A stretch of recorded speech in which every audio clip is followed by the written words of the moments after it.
Hello नमस्कार दोस्तों। मैं अभिषेक कुमार यादव आप सभी लोगों का आपके अपने परिवार प्रगति चैनल पे स्वागत करते हैं। तो चलिए आइए दोस्तों आज की क्लास शुरू किया जाए। और हाँ, आज एकदम बहुत ही महत्वपूर्ण टॉपिक के ऊपर बात करने जा रहे हैं दोस्तों, जो कि आप सभी लोग नोटबुक के साथ जरूर बैठिएगा। इसको जो भी चीज़ें हम बता रहे हैं यहाँ पे, जानकारी भले ही आप लोगों को हो दोस्तों, लेकिन फिर भी अगर कोई भी चीज़ प्रैक्टिस में रहता है, रेगुलर आप उसको देखते रहे, याद करते रहे, तो वो चीज़ें दिमाग में छप जाती है उसकी जानकारी। तो आज हम महत्वपूर्ण अनुच्छेद कुछ है संविधान में, महत्वपूर्ण अनुच्छेद जो हमारे हैं इसके ऊपर हम बात करने जा रहे हैं। तो चलिए आइए बात करते हैं। पहला अनुच्छेद जो है अनुच्छेद नंबर 1, जो राज्य और यूटी है, इसका उल्लेख किस किस अनुच्छेद में है? तो अनुच्छेद नंबर 1 में है। इसका उल्लेख अनुच्छेद नंबर 1 में, राज्य और यूटी का उल्लेख, मतलब कि हमारे देश में कितने राज्य हैं, भारत में कितने राज्य और यूटी कितने हैं। तो 28 राज्य और 8 यूटी इस समय वर्तमान में है दोस्तों, ये जानकारी नोट कर लीजिए। अगला आते हैं हम लोग नागरिकता। नागरिकता जो है अनुच्छेद नंबर 5 से 11 के बीच में इसका उल्लेख है। अब हम डायरेक्ट बस अनुच्छेद पे बात करते हैं कि कौन सा अनुच्छेद किससे में संबंधित है। विधि के समझ समता, यह अनुच्छेद नंबर 14 में इसका उल्लेख है। नेक्स्ट, अस्पृश्यता का अंत, इसी को डॉक्टर भीमराव अंबेडकर साहब जी ने इसे को छुआछूत का अंत भी इसको बोला जाता है। तो यह अनुच्छेद नंबर 17 में इसका उल्लेख है, अस्पृश्यता का अंत या छुआछूत का अंत। नेक्स्ट, उपाधियों का अंत। उपाधियों का अंत अनुच्छेद नंबर 18 में इसका उल्लेख है दोस्तों। अगला आते हैं हम लोग विचार एवं अभिव्यक्ति की स्वतंत्रता, बड़ा ही इंपॉर्टेंट है। विचार एवं अभिव्यक्ति की स्वतंत्रता अनुच्छेद नंबर 19 में इसका उल्लेख है। इसी में मीडिया भी आता है। अगर कभी भी प्रेस पूछते कि मीडिया किस अनुच्छेद में आती है हमारी, तो यह 19 का 1 आता है। अगला आते हैं हम लोग प्राण एवं दैहिक स्वतंत्रता का अधिकार, यह अनुच्छेद नंबर 21 है। प्राण एवं दैहिक स्वतंत्रता का अधिकार अनुच्छेद नंबर 21 में उल्लेख है। नेक्स्ट, शिक्षा का अधिकार, यह जो है 21A है। ये देखिए थोड़ा सा इसी से रिलेटेड है। क्यों? क्योंकि अनुच्छेद नंबर 21 में प्राण एवं दैहिक स्वतंत्रता का अधिकार है।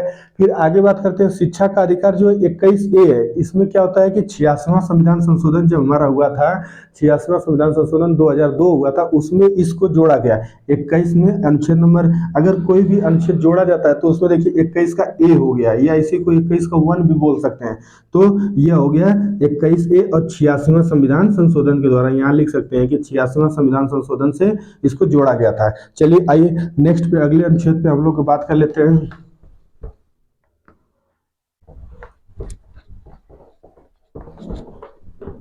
आइए दोस्तों अगले पे हम लोग चलते हैं। नेक्स्ट अनुच्छेद शोषण के विरुद्ध अधिकार, जो हमारा शोषण के विरुद्ध अधिकार है, यह किस अनुच्छेद में उल्लेख है? तो यह अनुच्छेद नंबर 24 में इसका उल्लेख है।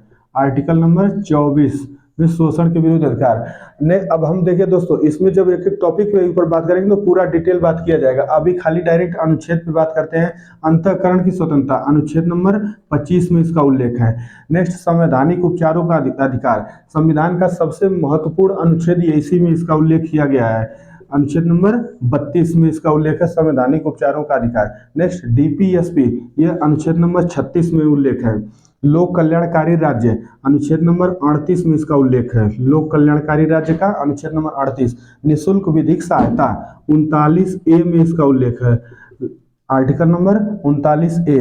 नेक्स्ट, ग्राम पंचायत, ग्राम पंचायत का आर्टिकल नंबर 40 में उल्लेख है, ग्राम पंचायत का 40 में। नेक्स्ट, समान नागरिक संहिता, यह आर्टिकल नंबर 44 में इसका उल्लेख है। समान नागरिक संहिता गोवा राज्य में यह लागू है। तो समान नागरिक संहिता आर्टिकल नंबर 44। चलिए आइए नेक्स्ट अगले पे हम लोग चलते हैं।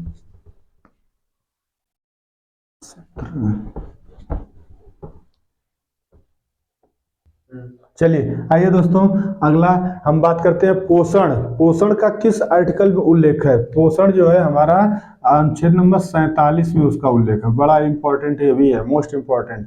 पोषण अनुच्छेद नंबर 47 में उल्लेख। कार्यपालिका एवं न्यायपालिका का पृथक्करण, दोनों का अलगाव किस आर्टिकल में है? तो दोनों का आर्टिकल नंबर 50 में है। नोट कीजिए, कार्यपालिका एवं न्यायपालिका का पृथक्करण आर्टिकल नंबर 50। अंतरराष्ट्रीय शांति, यह अनुच्छेद नंबर 51 में इसका उल्लेख है। अब मौलिक कर्तव्य 51A, 51 का इसी में जोड़ा गया था, 51 क या 51A में मौलिक कर्तव्य का उल्लेख है। राष्ट्र अब आता है राष्ट्रपति का कार्यकाल शुरू होता है। राष्ट्रपति का अनुच्छेद किसमें है? तो राष्ट्रपति का अनुच्छेद 52 नंबर में राष्ट्रपति का उल्लेख है। नेक्स्ट, इसकी कार्यपालिका शक्ति जो होती है राष्ट्रपति का अनुच्छेद नंबर 53 में इसका उल्लेख है। नेक्स्ट, निर्वाचन मंडल मतलब राष्ट्रपति का जो निर्वाचन करने की उसका मंडल जो होता है निर्वाचन मंडल, ये अनुच्छेद नंबर 54 में इसका उल्लेख है।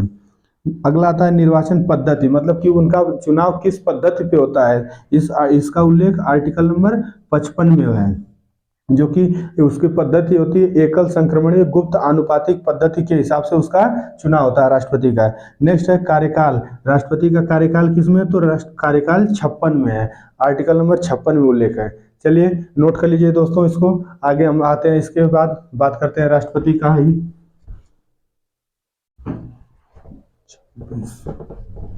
चलिए दोस्तों आगे हम बात करते हैं राष्ट्रपति का। आर्टिकल चल रहा था राष्ट्रपति के बारे में, तो राष्ट्रपति का शपथ जो ये देखिए यहाँ शपथ लिखा है, तो राष्ट्रपति का शपथ मतलब किस आर्टिकल में उल्लेख है इसका? तो आर्टिकल नंबर 60 में उल्लेख है राष्ट्रपति के शपथ का। इसको याद करने का ट्रिक एक दिमाग में बैठा लीजिए दोस्तों कि शपथ मतलब 60 में अक्षर से 60 हो जा रहा है, तो से शपथ, ठीक। महाभियोग आर्टिकल नंबर 61 में उल्लेख है, राष्ट्रपति के महाभियोग का 61 में उल्लेख है। महाभियोग की प्रक्रिया लगा के राष्ट्रपति या किसी को भी हटाया जा सकता है। महाभियोग का मतलब होता है क्षमादान, राष्ट्रपति के क्षमादान की शक्ति किसमें है? तो आर्टिकल नंबर 72 में उल्लेख है क्षमादान का। अब आते हैं हम लोग, यहाँ तक राष्ट्रपति का कार्यकाल था, राष्ट्रपति के बारे में उल्लेख था। अब हम बात करते हैं उपराष्ट्रपति।